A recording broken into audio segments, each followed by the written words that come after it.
A Bíblia é sobre o governo de Deus, o reino de Deus. Ele disse, para você entrar e ver e participar o reino de Deus, você tem que nascer de novo.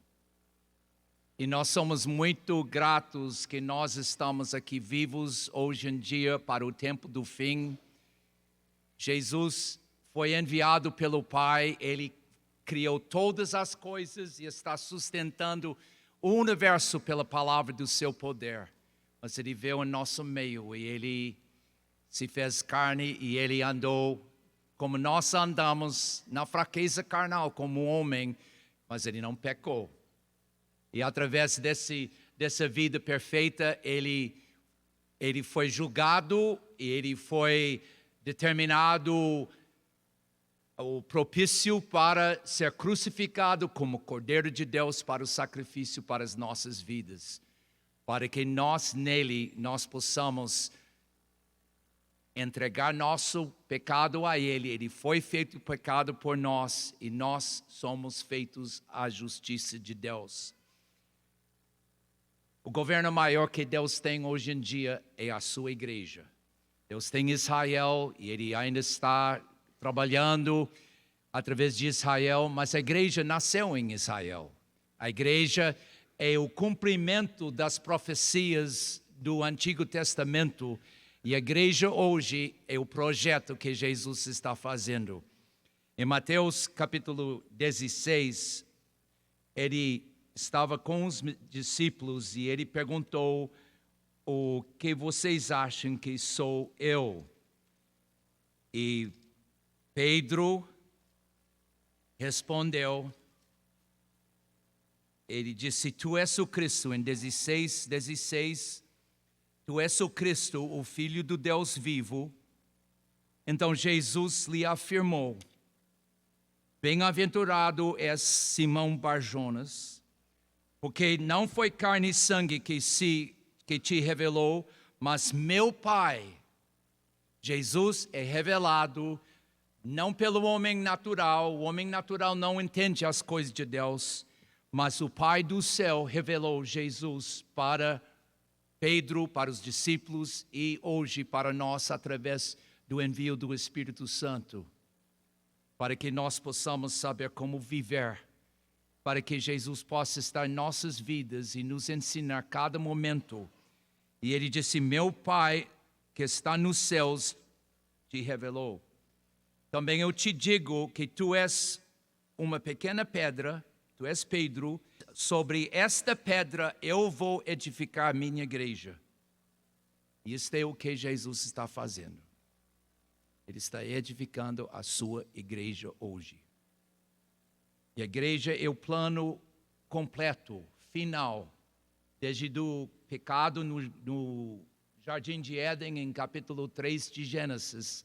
A igreja é o máximo, é o projeto, é o final da glória de Deus. E ele disse, eu vou edificar a minha igreja. Ele disse, agora, qualquer obra que Satanás pode tentar fazer contra nossas vidas, ele disse que as portas do inferno não vão prevalecer, não.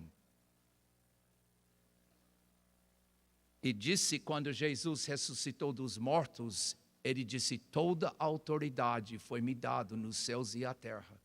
E ele disse, agora, vocês, porque eu tenho toda a autoridade, vocês, que o corpo de Cristo foi formado no dia de Pentecoste, e a igreja foi formada, que é o corpo de Cristo, e ele disse, ide no meu nome. Vocês são representantes de mim, do poder de Deus, da vitória de Deus, do amor de Deus, do perdão de Deus, da justiça de Deus. E também nós temos essa vida em nós hoje. E Paulo, várias vezes, ele orou pela igreja para que os nossos olhos pudessem estar abertos para ver o poder que está habitando dentro de nós, cada um de nós. Por isso Jesus veio, para nos dar vitória. Jesus morreu na cruz, ressuscitou e nos deu poder. E isso não foi feito em vão. A vitória não vai acontecer somente no céu, vai ser glorioso. Mas aqui na terra nós podemos estar vivendo por Jesus com todo o nosso coração.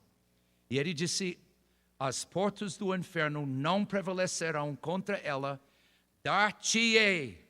Isso não é só Pedro, mas isso é para os apóstolos, que são as fundações, que lançaram as fundações de Jesus, a pedra angular na igreja, mas para toda a igreja, porque a Bíblia disse em Efésios capítulo 4, ele deu apóstolos, profetas, evangelistas, pastores e mestres para o aperfeiçoamento dos santos, para que os santos, cada criança aqui na frente, possam fazer a obra de quê? Do ministério. Do ministério.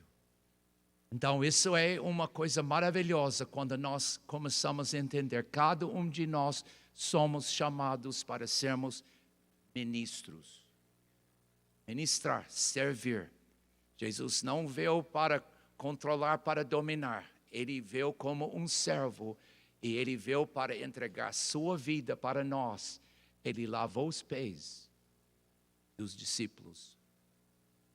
É uma coisa que está além da nossa compreensão, da nossa alma, do nosso intelecto. Como o Rei dos Reis, Senhor dos Senhores, o Criador de todo o universo, das nossas vidas, e ele veio e ele dobrou diante dos discípulos, logo antes de ir para a cruz, e ele pegou uma toalha, ele começou a lavar os pés dos discípulos. E sabe, Jesus, quando ele ressuscitou, e também antes, em João 17, ele disse, como o Pai me enviou, eu vos envio. Quem procura primeiro lugar, da pessoa que procura o primeiro lugar, ele pode estar sendo convidado para sentar lá atrás. Deus disse, se nós humilhamos nossas vidas debaixo da mão poderosa do Senhor, não é maravilhoso nós podemos estar debaixo da mão poderosa do Senhor?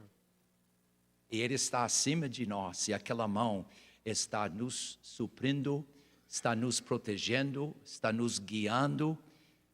É um baluarte para as nossas vidas, é o escudo para as nossas vidas. E se nós, como seres humanos, que aprendemos orgulho através de Lúcifer, a origem de orgulho, e nós servimos os principados e potestades nos ares que hoje estão operando nos filhos da desobediência, e nós começamos nossos planos, nós andamos com nosso querer, nós falamos o que nós queríamos falar, nós sentimos o que nós queríamos sentir. Nossa vida, nós pensávamos, era nossa vida. Mas, em verdade, nós estávamos servindo Satanás. E hoje nós podemos ter uma consciência que nós estamos debaixo da mão poderosa do Senhor.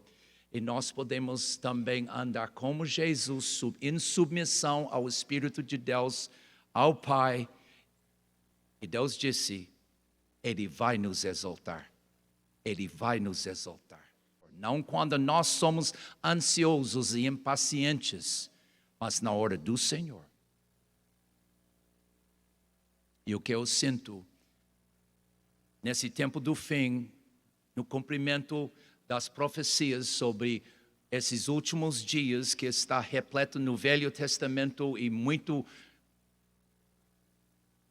completo e repleto nas cartas de Paulo sobre o tempo do fim, nós estamos vendo que nós estamos logo antes da vinda do Senhor Jesus para buscar a noiva dele. E nós somos muito privilegiados, e Deus tem um plano para nossa hora como agora. Ele disse, vamos para Efésios capítulo 3. Eu vou ler na Bíblia Amplificada, que pega a linguagem de hebraico e grego no original e amplifica. E quando você lê, você tem uma ideia mais completa sobre como é a mensagem que foi escrita no grego, e nós temos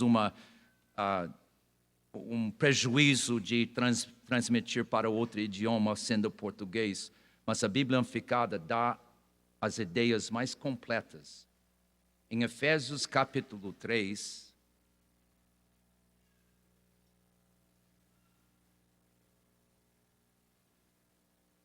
em verso 10, vamos começar com 9. Também para iluminar todos os homens e tornar claro qual é o plano relativo aos gentios. É uma coisa muito óbvia no Velho Testamento que Deus deu o plano dele não só para Israel, não somente para as descendentes de Abraão, mas Deus disse para Abraão: você vai ser o pai de muitas nações.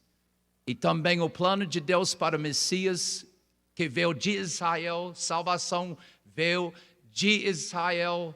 O plano também é para as nações, os gentios, que somos nós. Relativo aos gentios e a provisão para a salvação de todos os homens. Todos os homens. É o plano de Deus para todos serem salvos e chegar ao pleno conhecimento da verdade. Nem todo mundo vai ser salvo, porque vai ter pessoas que vão ficar aqui na tribulação, vão ter pessoas que vão servir o anticristo e receber a marca da besta, e eles não têm mais esperança. A igreja curva diante do Senhor Jesus apenas. Aos gentios, o mistério mantido oculto através dos tempos e escondido até agora em a mente de Deus, que criou todas as coisas por Jesus Cristo. O propósito desse mistério que foi oculto outrora, que através da igreja,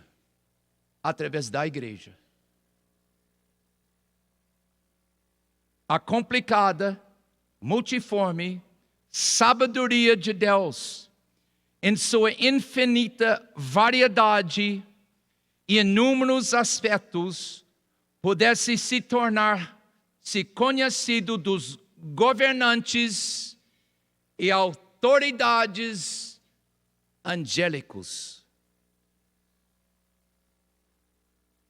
principados e potestades na esfera celestial. Não somente o que Deus está fazendo aqui. A igreja verdadeira não se zomba, não. Deus não se zomba, não.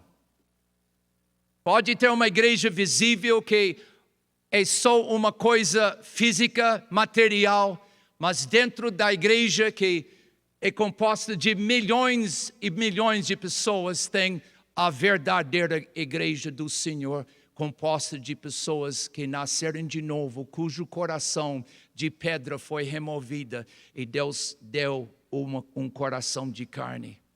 E as leis hoje de Deus são escritas nessas pedras verdadeiras, nascidas de novo.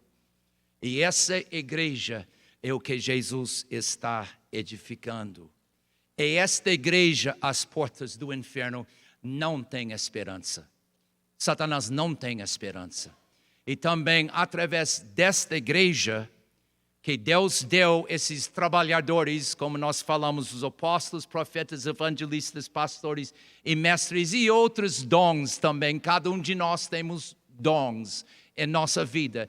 E esses dons é para edificar a igreja. Porque através da igreja, a glória de Deus vai ser vista. No Velho Testamento, a glória de Deus foi vista através do tabernáculo de Moisés, através do templo de Salomão. E sabe uma coisa que veio para mim? Nós estamos estudando sobre a música de Lúcifer e os instrumentos de Lúcifer e a verdadeira música que está no céu. que está sendo restaurada, e Satanás no mundo e também, infelizmente, está infiltrando na igreja as melodias e sons e ritmos de Lúcifer que caiu, porque os tambores e pífaros lá no céu foram criados dentro dele. Mas a verdadeira música não é o volume de amplificadores. A verdadeira música de Deus no Velho Testamento eram as vozes do povo do Senhor. E nós estamos vendo isso completando no livro de Apocalipse, onde é o som de muitas águas, como vozes cantando, louvando, através da direção do Espírito Santo de Deus, que está nos levando para ouvir e receber a música ainda que resta no céu, verdadeira música no céu, com as vozes dos homens e os instrumentos, mas principalmente as vozes, porque música tem a sua origem espiritual. Então, através da igreja, isso é o que Deus está restaurando. Uma das coisas que Deus está restaurando na igreja é a música verdadeira que está no céu. Se você ainda está querendo ouvir e manter e trazer para dentro a música do mundo, você não vai ouvir a música que está no céu. E ele disse, através da igreja, não somente aqui na terra, mas espiritualmente, no mundo espiritual, que esse mundo físico é apenas um produto pequeno do mundo verdadeiro no espírito. Disse que a igreja também está sendo observado. A obra de Jesus edificando a sua igreja hoje está chamando a atenção das autoridades angélicas, está chamando a atenção para Satanás, porque disse na palavra de Deus, se ele soubesse o que ia acontecer na crucificação de Jesus, ele nunca ia ter feito a crucificação, porque através da crucificação veio a ressurreição, e através da ressurreição vem o corpo de Cristo na terra, que Jesus está edificando. Em 1 Pedro capítulo 1, verso 3. Bendito Deus e Pai de nosso Senhor Jesus Cristo, que segundo a sua misericórdia, muita misericórdia, nos regenerou. Ele nos deu um novo nascimento. Se alguém está em Cristo Jesus, ele não é mais aquela pessoa antiga, aquele pecador que estava debaixo do controle dos prazeres, das paixões e os demônios neste mundo. Mas uma nova criação em Cristo Jesus.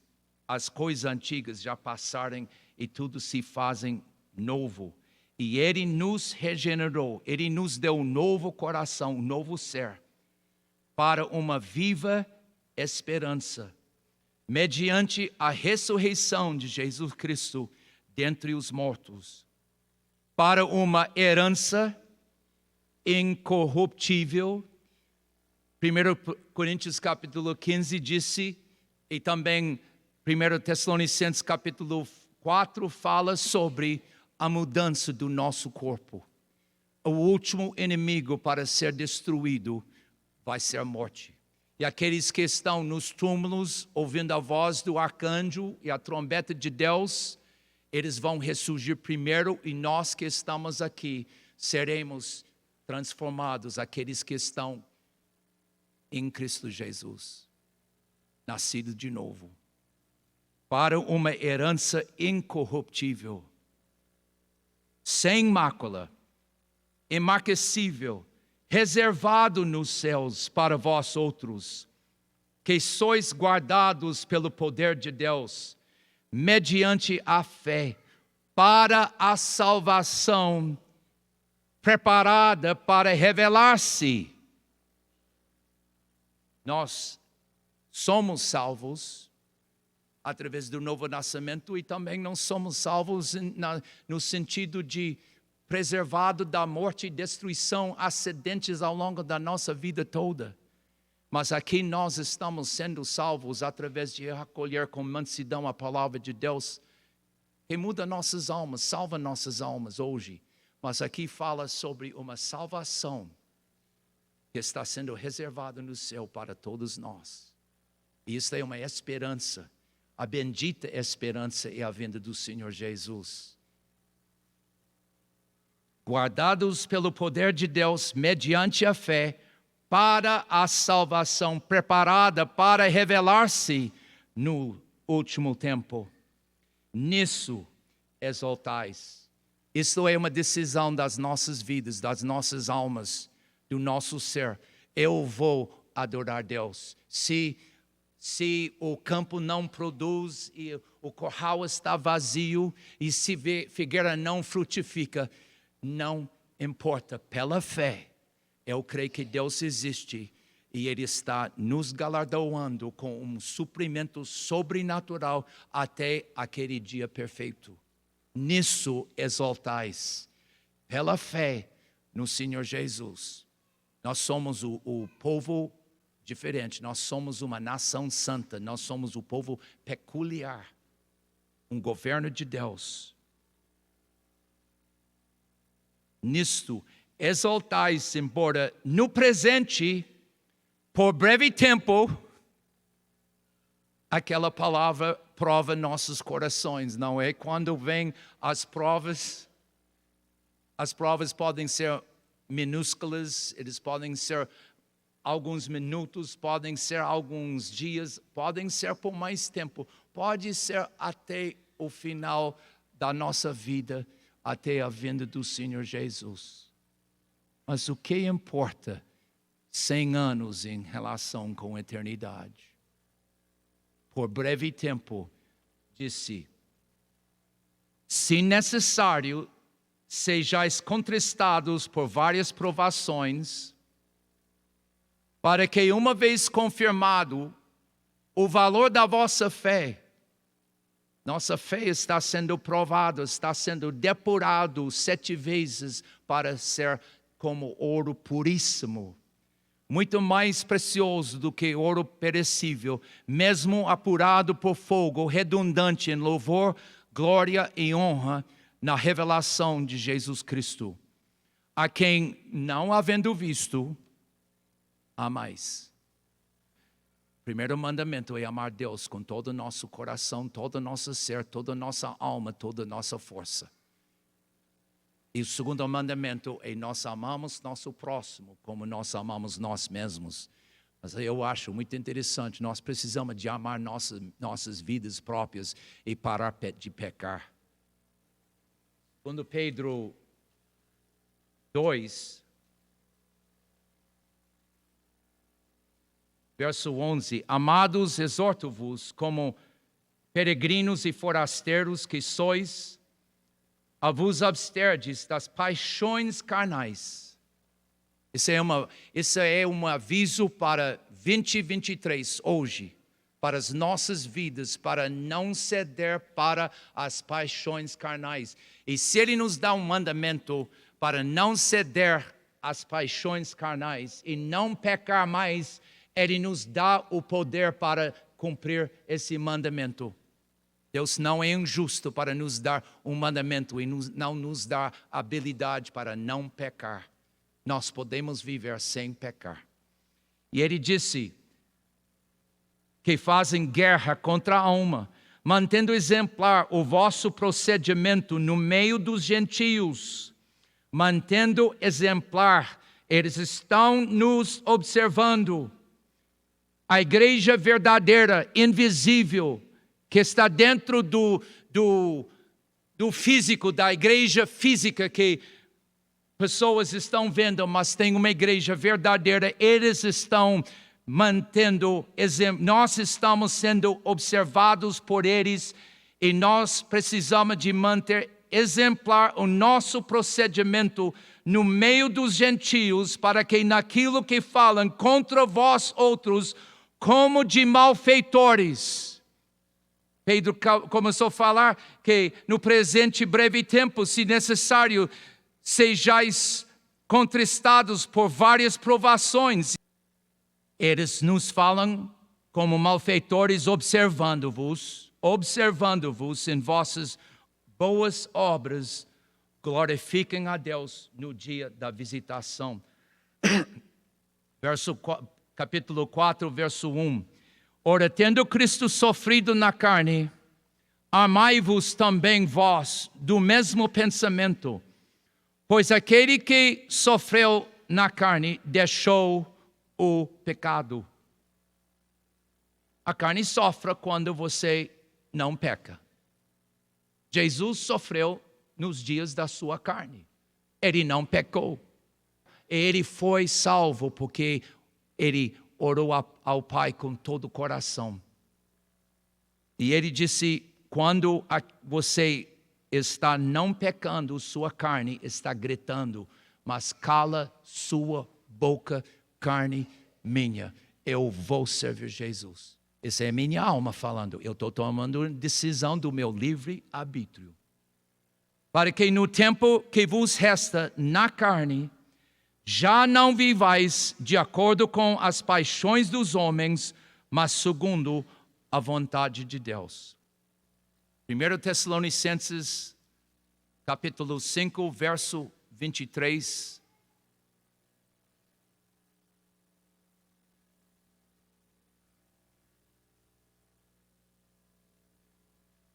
O mesmo Deus da paz vos santifique, separa a sua vida, para a sua vida ser santa.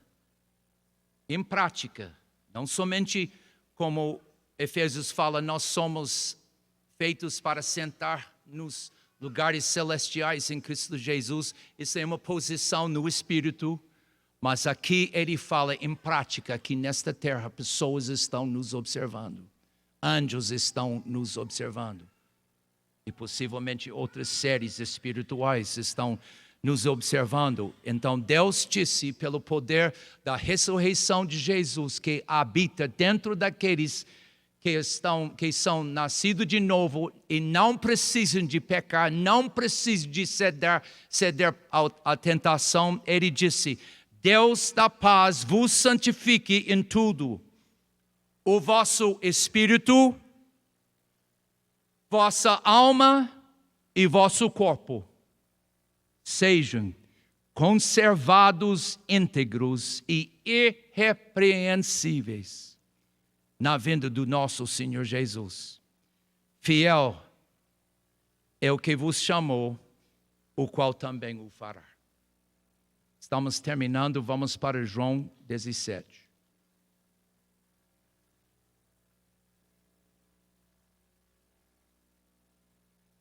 Jesus está orando ao Pai, oração logo antes de ir para a cruz do Calvário para completar a missão dele, o propósito da vida dele. Eu vim para morrer. Satanás, através de Pedro e outras vezes, não, Jesus, não vai jamais. Mas Jesus veio para morrer, como Cordeiro de Deus. João Batista, o primo dele, falou, eis o Cordeiro de Deus que tire o pecado do mundo. Jesus está aqui orando ao Pai logo antes de ir para a cruz, e Ele está orando por nós. Ele está orando pela igreja, Ele está orando por nossas vidas hoje. Ele está sentado na mão destra do Pai, agora mesmo, fazendo intercessão por nós. Isso é a Escritura, isso é a palavra de Deus. E nós não vamos além das Escrituras. Nosso padrão é a palavra escrita e revelada pelo Espírito Santo de Deus. Verso 14. Eu lhes tenho dado a tua palavra, e o mundo os odiou, porque eles não são do mundo, como também eu não sou. E se eles perseguirem Jesus, disse a ele, também nós vamos ser perseguidos. Não peço que os tires do mundo, e sim que os guardes do mal. Jesus orou. A oração dele está sendo cumprida naqueles que estão em fé, andando com Jesus, estamos sendo guardados do mal. Eles não são do mundo, como também eu não sou. Santifica-os na verdade, a tua palavra é a verdade. Assim como tu me enviaste ao mundo, também eu os enviei ao mundo. Assim como tu me enviaste ao mundo, também eu os enviei ao mundo. A favor deles, eu me santifico a mim mesmo, para que eles também sejam santificados na verdade, que é a tua palavra, Pai. Não rogo somente por esses, mas também por nós aqui nesta sala hoje à noite. Não somente por estes, mas também por aqueles que vierem a crer em mim, por intermédio da sua palavra, a fim de que todos sejam um. Como és tu, ó Pai, em mim e eu em ti, a fim de que todos sejam um. Como és tu, Pai, em mim. A fim de que todos sejam um, e como tu és, Pai, em mim e eu em ti, também sejam eles em nós, para que essa unidade da igreja do Senhor, que nosso adversário, Satanás, quer manter a divisão da igreja, para que o mundo não está vendo Jesus. Mas Jesus orou, e a oração dele vai ser cumprida. Ele disse, para que também sejam eles em nós, para que o mundo creia que tu me enviaste. Eu lhes tenho transmitido a glória que tens me dado, para que sejam um como nós o somos. Eu neles e tu em mim, a fim de que sejam aperfeiçoados. Aperfeiçoamento das nossas vidas, querendo só Jesus, não querendo mais pecar, não querendo mais o que Satanás tenta puxar gente para fazer e pensar e sentir, mas através do novo coração, através de Jesus em nossas vidas, através da nossa entrega a Ele, Ele possui nossas vidas, Ele possui nossas emoções, Ele possui a nossa vontade, porque nós entregamos a Ele, momento após momento. E diz aqui, a fim de que sejam aperfeiçoados na unidade, para que o mundo conheça que tu me enviaste e os amaste, como também amaste a mim. Vamos terminar em 1 João, capítulo 3, verso 11. Porque a mensagem que ouviste desde o princípio é esta: que nos amemos uns aos outros. A Bíblia fala sobre amor fraternal, que o mundo tem. Mas a Bíblia fala sobre o amor de Deus, ágape, que é derramado somente no coração que nasce de novo pelo Espírito Santo de Deus. Não segundo Caim, que era do maligno e assassinou a seu irmão. Por que o assassinou? Porque ele teve contenda e inveja e competição. Porque as suas obras eram más. E as obras do seu irmão justas. Porque suas obras eram más e as do seu irmão justas.